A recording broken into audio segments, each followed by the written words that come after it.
and welcome to National Focus. I'm Aaliyah Martin. In the headlines, government and its development partners to work collectively to respond to national priorities. Government and FAO signs 2022 to 2026 country programming framework. And Inland Revenue Division appeals to citizens to file their income tax before the deadline. The details of the headline stories and more when we return.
I love the freedom when I'm out there.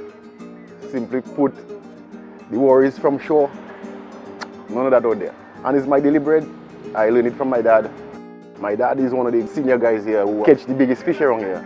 And he's top with the red snappers. It's a family thing. I'm the only one fishing right now in the family. Just keeping it going. I enjoy bringing them up, man. Sometimes you have a yellowfin tuna, 400 pounds. Man, let me tell you, that's just a joy out there. I enjoy going out there and just holding the big fish. I don't lift weights, I lift fish. The morning of my fishing trip, I would get up, make a little spiced tea. Then I come down here. I have my GPS, which most fishermen are supposed to have that. Normally I prepare the day before, because whenever you're going out there, you must have ice. Ice is a must for preservation of the fish. So I always make sure I have everything the day before. My fish represents me, and I bring good quality fish ashore simply because the restaurants themselves, they have to show a quality product. Tourism and agriculture go hand in hand. That's what I think. We're all connected. It's like a big machine, and I'm just so proud to be a part of it. My name is Brandon Carlisle, and tourism is my business. Welcome back. Strategies are being developed to promote a common understanding of the development priorities of government. Government has partnered with the United Nations Barbados and the Eastern Caribbean Office to host a Development Partners Coordination meeting. The meeting took place today, March 29, at the State House Conference Center under the theme, Leveraging Partnerships to Collectively Respond through a National Reset.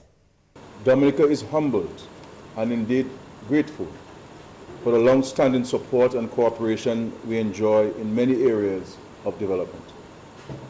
We see the evidence of the positive impact of your interventions on lives and livelihoods in communities across our island. In particular, since the passage of Hurricane Maria in 2017, several of you have helped us with relief, response, and recovery. You have assisted with implementing programs to promote sustainable development and provide support for Dominica's climate resilience initiatives.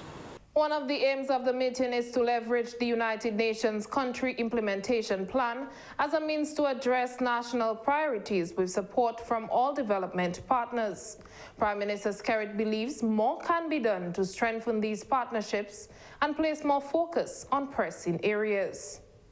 Can we realign our objectives to tackle the most pressing matters of our time? Based on the objectives of this consultation, it is clear that you are aware of the need to prioritize key areas of development and to take more decisive action to bring meaningful change. I therefore welcome your overall goal to build synergy, collaborate more closely, and promote a common understanding for the more efficient selection and implementation of programs for Dominica. Prime Minister Skerrit says government understands and values the relationship of their existing partners. As a people, all too well familiar with the devastating effects of severe weather events and the resulting social and economic fallout, we also know that decisive and meaningful action is necessary if we are to build resilience and protect the lives and livelihoods of our people. The reality is that our countries face the burden of high debt, primarily due to the cycle of continuously responding to climate-related disaster events and external economic disruptions over which we have little control. If you look at our debt profile, you will recognize that 98% of our borrowing were to respond to natural disasters and external shocks. The meeting is expected to improve the delivery of development assistance to Dominica and reduce implementation bottlenecks. The Food and Agriculture Organization, FAO, and the Government of Dominica, through the Ministry of Agriculture, Fisheries and Blue and Green Economy, has signed the 2022 to 2026 Country Programming Framework. The Country Programming Framework, CPF, defines mutually agreed priority development needs and interests to be supported through technical cooperation activities between the FAO and Dominica. During the signing ceremony held on Wednesday, March 29, Minister for Agriculture, Fisheries and the Blue and Green Economy, Honorable Roland Royer, described the signing as significant for the development of Dominica. I'm very pleased to be here today for this short but significant ceremony, the signing of the 2022-2026 Country Programming Framework between Dominica and the Food and Agriculture Organization. The Country Programming Framework outlines the strategic priorities, development results, and expected outcomes, the partnership and financial resources required for the successful implementation of the technical cooperation agenda consistent with the National Development Agenda of the Ministry's goal for the agricultural sector to contribute a minimum of 700 million to national output or GDP by 2030. The priorities outlined in the Country Programming Framework were identified after numerous consultations with the relevant stakeholders. After extensive stakeholder consultation and careful review of the main issues identified and the key strategic documents, including the National Resilience Development Strategy, the Climate Resilience and Recovery Plan, and the National Agricultural Policy, the following priorities have been identified to provide the strategic direction for FAO's technical support for Dominica for the period 2022 to 2026. Resilience to climate change and shocks and sustainable natural resource management, shared prosperity and economic resilience, and equality, well-being, and leaving no one behind. The Ministry of Public Works, Public Utilities and the Digital Economy is embarking on its second Digital Transformation Roadshow, carried for Thursday, March 30 at the Pierre Charles Secondary School in Grant Bay. The roadshow, which runs from 9 a.m. to 4 p.m., seeks to make the people's life easier. It will facilitate interaction between 10 companies and participants as the selected companies showcase digital services already available and highlighting the innovative work of local businesses and entrepreneurs. As you know, sometime last year, the government of Dominica approved a digital transformation strategy for Dominica. And there are three main pillars of that: the people who come first, the private sector, and government. So this roadshow specifically targets the people because you want to ensure that the people are part and parcel of this thrust in terms of using digital skills, digital economy to move themselves forward, to make their lives a lot easier, to spend less time in lines when you have companies in Dominica already providing those services, that you don't need to stand in line to increase your opportunity of doing other things. The roadshow will provide an opportunity for participants to interact with various stakeholders in the digital economy and learn about the latest trends in technologies. Basically, by using, especially for the people, the ability for you to use digital tools and the different financial tools allows us to save time. So normally someone would take time out in the morning, they'd have to leave what they're doing, especially if the person is self-employed, or if they are at work, they'd have to leave their work, they'd have to go in a line, stand up in the line, spend 2-3 hours, because if you're paying multiple bills, it's gonna take you that amount of time. So just imagine now you can stay at home on your cell phone, even on your mobile phone or on your computer, and you can pay all of practically every single bill that you have. Attendees will have the opportunity to participate in workshops and seminars on topics such as social media, networking, and entrepreneurs. Showcasing the various companies in Dominica that are already providing services. So there are many companies in Dominica who are providing the services, and that is the opportunity for them not just to tell you about their services, but to show you how to use the services, because that's the important part. So persons can come to the Grand Bay on tomorrow, Thursday, March 30th, from 9 a.m. to 4 p.m. at the Pierre Charles Secondary School. They can come, they can meet the various companies, and the various representatives of the company will show you how to sign on and how to use the systems to make your life a lot easier. Transportation will also be provided for those wishing to attend Thursday's digital roadshow. Persons who are in Bellevue, the vehicle number is HF777, driven by Colonel Daniel. Persons in Granby, HF630, driven by Cabral Kazimi. In Forceja and Bagatelle, HE887, driven by Vincent Nicholas. So once you see those buses, you can stop them on that day and they will bring you to the Pierre Charles Secondary School between the hours of 9 and 4. Free of charge, compliments the government of Dominica through the Caribbean Digital Transformation Unit. So we're really encouraging everyone to come there. It's the entire day. If you can't come at 9, come at 10. If you can't come at 10, come at 11. So we're there for the entire day. Government believes the digital economy has the potential to transform Dominica's economy, making it more globally competitive. The official funeral for the late Dr. Alwyn Anthony Bully will be held on Wednesday, April 5, 2023 at the St. Gerald's Cathedral Chapel in Roseau.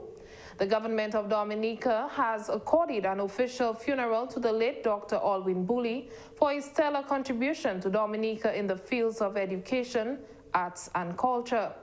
All state flags are to be flown at half-staff on all public buildings on 2 days of mourning, Tuesday, April 4, and Wednesday, April 5, 2023. Prime Minister Skerrit says Dr. Alwyn Bully had a profound impact on the preservation and promotion of cultural art forms in Dominica and the region by extension. The Cultural Division he established, providing a structured approach to the promotion and development of our cultural art forms. The many national organizations which he spearheaded, including the National Cultural Council, the Dominica Artists Guild, the Writers Guild, the Carnival Organizing Committee, and the Comité pour Études Creole, several of which continue to function today. To honor his proud legacy, the government of Dominica will bestow on an official funeral for recognizing his contribution to our country. And this was offered to his wife, and she has graciously accepted. All flags will be flown at half-staff for 2 days.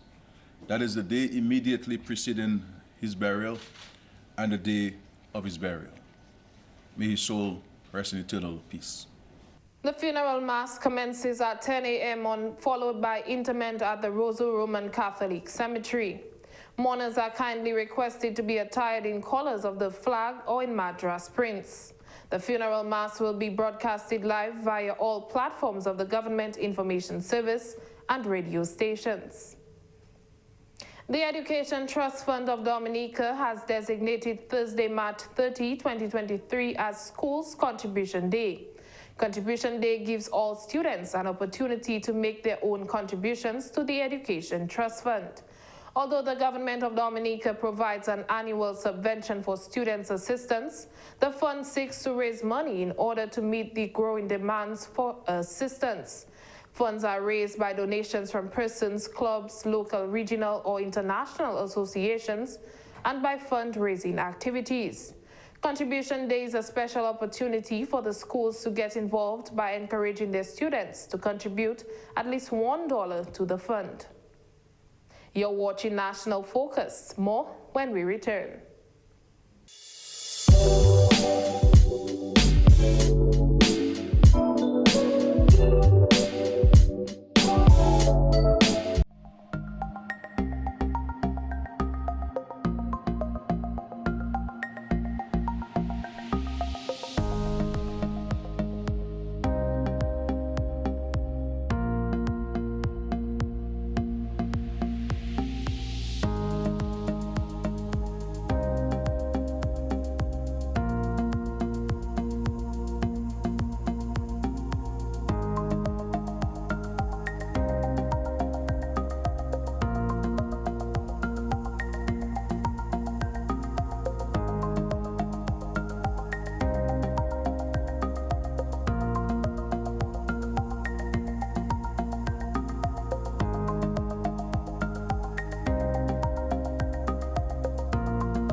Welcome back. Prime Minister Honorable Roosevelt Skerrit says preparatory works is progressing on the construction of the international airport. Octavia Prosper reports. The remarks came during his bi-weekly press conference on Monday, March 27, 2023.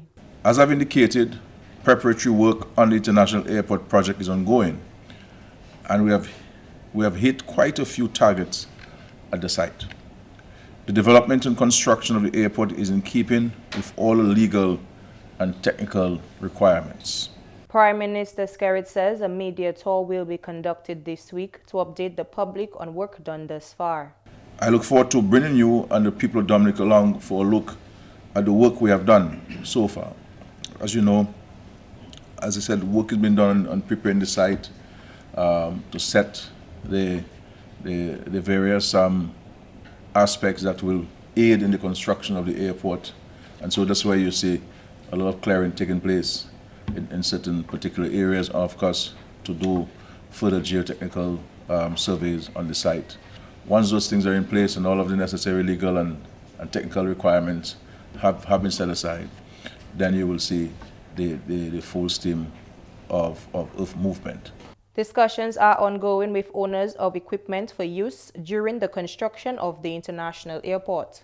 Owners of equipment, they have sent us a proposal, and we are facilitating the discussions with the contractor with a view to having those pieces of equipment that are locally owned to be engaged at various times during the construction of the airport. Prime Minister Skerrit says citizens of Dominica must be fully informed about the journey towards the completion of the international airport. Because we understand that the international airport project is for the people of Dominica and for the future of our children, at every stage you must be kept fully informed and become invested in the successful completion of this important project. So we look forward to the site visit where you will see, you will smell, you will hear as the media, and you'll be free to ask questions to the technical people on various components of the airport. Octavia Prosper for the Government Information Service. Thanks, Octavia, for that report. The Inland Revenue Division has appealed to citizens to file their personal taxes before the deadline on March 31st, 2023. This includes individuals who are physically present in Dominica for more than 183 days continuously and meet the requirements for filing taxes. We would just like to appeal to the taxpayers who are eligible for filing their tax returns by the 31st of March and have not done so to contact the Inland Revenue Division via the various mediums available. We can be contacted by our telephone numbers, which is 266-3600 or 266-3531. Also through our email address, ird dominica.gov.dm. Ms. Lloyd stated that an online platform was developed to give taxpayers a more efficient way to file their taxes. I am pleased to announce that we have gone one step further in improving our service by developing a live platform that will allow taxpayers the luxury of filing online from anywhere. So persons can access our PIT e-submissions forms through the address irdeservices.com. There are easy to follow instructions, including an instructional video and frequently asked questions. The form in itself can be navigated easily, quite effortlessly, and once completed, you press the button, the submit button, which will allow the return to be forwarded directly into our tax administration database for processing. She added that this platform increases processing time and reduces the chance of taxpayers having to pay the late fees. Fortunately for both taxpayers and tax officers, this will allow the processing time to be reduced significantly. So once again, in order to avoid the rush on that last day, and more so to avoid the application of the 5% late filing penalty, the 10% late payment penalty, and 1% monthly interest on late submissions, we are reminding all taxpayers with financial years ending December 31st, 2022, that the deadline for filing their return is 31st March 2023, which is just about 2 days away. The Ministry of Environment, Rural Modernization, Kalinago Upliftment and Constituency Empowerment has partnered with the International Agency, United Nations Convention to Combat Desertification, UNCCD, on the Partnership Initiative for Sustainable Land Management, PISLM, project. Minister for the Environment and Chairman for the PISLM High-Level Forum, Honorable Kozia Frederick, provided an update on Dominica's Sustainable Land Management Project at a press conference on March 27, 2023. Minister Frederick attended the 5th High-Level Forum on Regional Sustainable Land Management in Port of Spain, Trinidad, organized by PISLM on March 23. He says Dominica has been using the model to implement this project. We have a project called the PISLM, which is the Partnership Initiative for Sustainable Land Management. And I so happen to be the chair of the high-level forum at the ministerial level in the OECS. And that's coming out of a meeting in Trinidad. And we have been able to use Dominica's best practices to enforce that project. And so in the coming months, we will see more than 12 countries across the region joining this project. The forum addressed issues related to soil management, land degradation, countering degradation, and implementation of sustainable land use in the Caribbean region. Currently, PISLM is working to finalize access to approximately $90 million for the implementation of sustainable land management projects across the region. As an outcome of that forum, 12 Caribbean countries are expected to embark on this project. Minister Frederick listed the accomplishments of the Sustainable Land Management Project thus far in Dominica. So we've been able to look at developing more than 200 hectares of lands across the country and to use proper what we call SLM approaches, sustainable land management practices, to restore free watershed areas across the region. We have developed more than 5 plans for 5 different parishes across the country, so we can better manage our resources.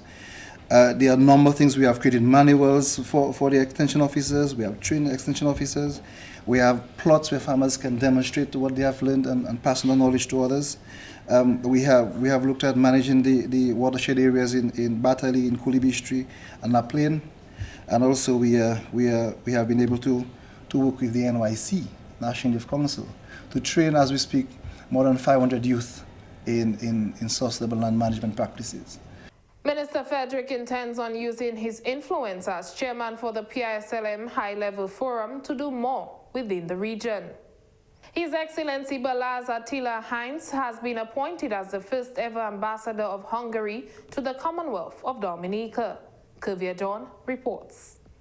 This as His Excellency Balázs Attila Heinz presented his credentials to President of Dominica, His Excellency Charles Savre, on Monday, March 27 at the State House.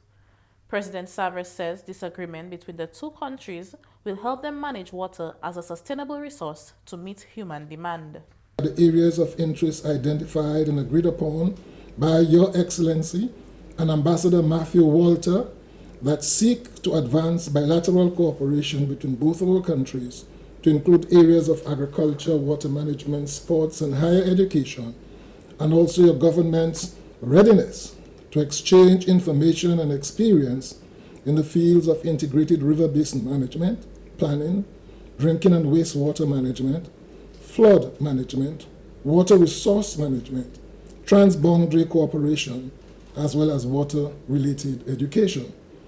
Like Hungary, Dominica is blessed with an abundance of water, particularly among the small island states of the Eastern Caribbean, and we embrace the proposed aforementioned exchange that is geared at maintaining water as a sustainable resource, to protect the water environment, and to meet current and future human demands. His Excellency Savas says Hungary is an important partner for Dominica and the wider Caribbean as the region faces numerous external challenges such as climate change. Your Excellency, we look forward to the growing presence of Hungary in the Caribbean region and to the further strengthening of relations, both bilaterally and multilaterally, in dealing with challenges confronting small island developing states and landlocked states, and more particularly the devastating effects of climate change, COVID-19, rising incidents of crime and violence, and the ongoing Russia-Ukraine war, all of which call for a collective effort to combat the disastrous effects of these threats, which put the well-being of our people and the entire world at risk. The president also spoke to the sanctions against Venezuela and Cuba, where the new Hungarian ambassador will be residing. President Savas says the Hungarian government could assist in the call for the lifting of sanctions against the two countries. The government of Hungary could help Cuba and Venezuela to resolve their challenges and improve the lives of their people, not only by joining with the voices of the many other countries which call for the immediate lifting of the unjustified sanctions imposed on the people of Cuba and Venezuela, but by taking concrete action to create a zone of peace in the Caribbean. Newly appointed ambassador, His Excellency Balázs Attila Heinz, says this is a first step in creating stronger bilateral relations. We are here to explore all those possibilities and potentials that we rely between our countries, because we have seen that you have many experiences in different sectoral policies. We are ready to explore those possibilities. We hope that, for example, such areas as higher education, water management, we can further strengthen our possibilities. And once again, Your Excellency President, I'm very much honored to hand over those credentials and really convinced that this is a beginning of a fruitful cooperation between our countries. Dominica and Hungary established diplomatic relations in 2008. Kuvia John for the Government Information Service. Thanks, Kuvia, for that report. And that's all for this edition of National Focus. Be sure to follow GIS Dominica on Facebook, YouTube, and on Twitter. You can also drop us an email at gis@dominica.gov.dm. From all of us here on the GIS News Production team, I am Malia Martin. Thanks for watching and stay safe.